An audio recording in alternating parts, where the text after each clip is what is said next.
Alright, what's up everybody? So I got another, or I found another DAX magazine or article and stuff. And this is a old magazine apparently I used to have. I don't even really remember a lot of these. So I was checking them out the other day or reading them and stuff. And I didn't remember any of this. But yeah, this is Star Trek Communicator, DS9, The End of an Era. And I think this is the last DS9 magazine they did, or one of the last ones. Let me see here. The date's not on this cover, but the price for this used to be $4.50, and this was printed in well, they made this in 1999 or 1998. Doesn't really say, but yeah, that's about when the that series ended. So I think it was 1998 or 9 or one of those. You see, I marked this out, this article. Oh, and there, I was looking through this the other day, and I found this pretty cool or pretty amazing thing. At least I thought it was. And it was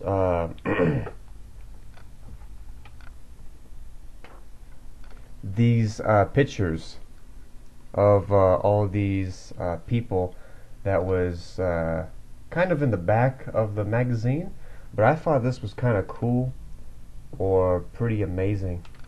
What you're looking at here, all these pictures and stuff, these are the all the different like people that made or helped to make DS9.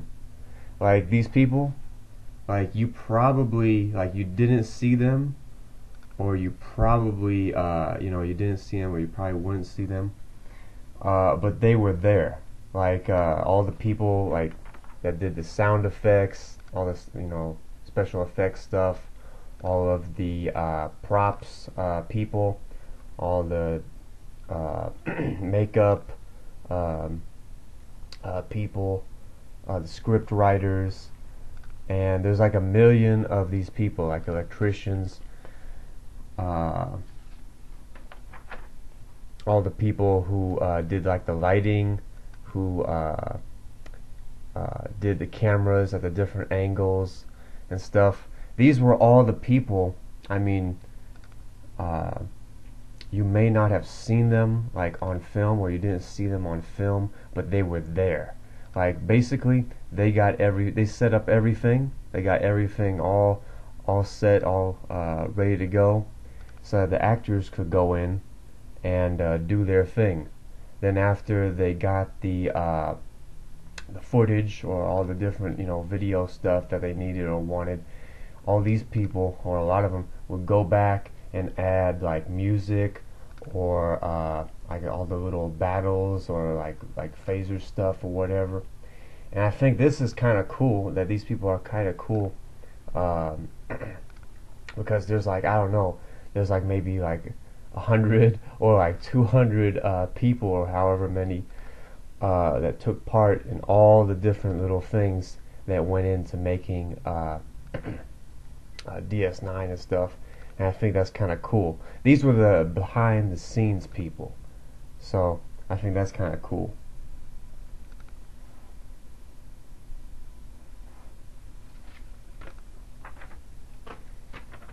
That's besides the point though.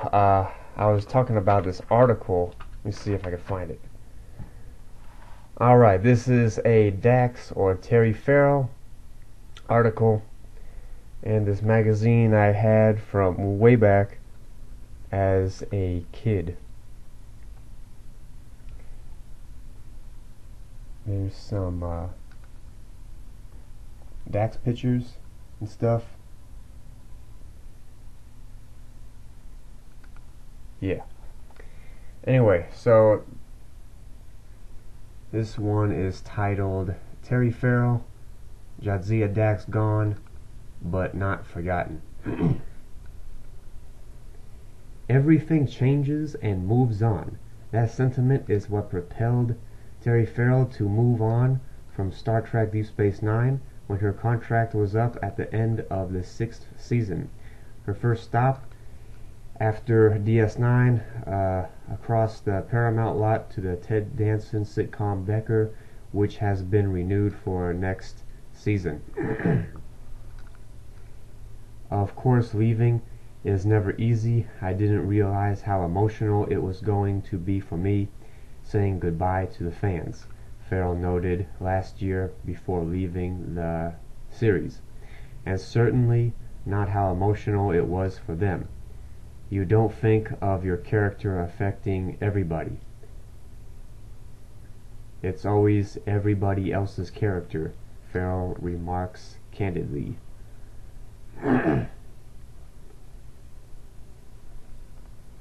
Little did Farrell realize the impact she would make when she was hustled onto the set of the pilot, having read for the role just 4 days prior to the start of filming. Being on the cavernous sets for Deep Space Nine for the first time was overwhelming too. It was just so huge and everything was so solid. It was trippy. I remember sitting at my station thinking, I wonder what it's going to feel like 6 years from now sitting here. The ironic thing is, I don't think I was hardly at ops after the first 3 seasons. After we got to Defiant, we were never in ops. My science office got blown up.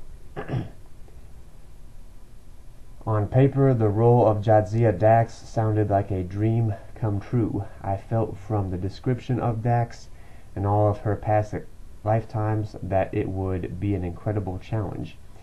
And I really needed that kind of challenge. I needed to grow as an actress, and I felt like Dax would really help me to do so, explains Farrell, who was 28 when she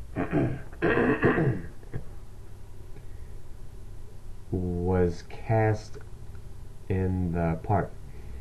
Having to play her actually reflected on who I have become after 6 years.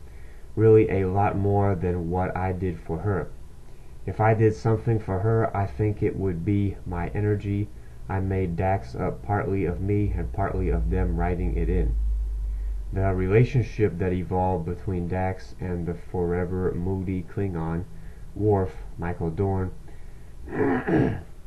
was not something anyone would have predicted when Dorn joined the series in 1995. But Farrell was pleased with how things progressed, and I'm very proud that race wasn't an issue when she married Worf, she says pointedly. It didn't hurt that she and Dorn got on famously off camera. Dorn is a very good friend of mine, so it was great.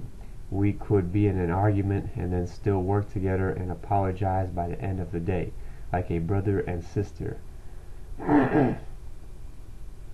Although Farrell reportedly snapped some photos, she didn't take any mementos from the set before leaving. The crew signed this kind of big cardboard thing for me that said, "We're going to miss you." That was great. But what am I going to ask for? A communicator that doesn't work? She jokes. I'm never going to wear the I'm never going to wear the outfit again, and I'm certainly not going to wear it for Halloween. Besides, she laughs, Paramount owns my likeness like that, so legally I cannot go dressed as Dax for Halloween. I'm so grateful for the experience, Farrell says. of years with DS9.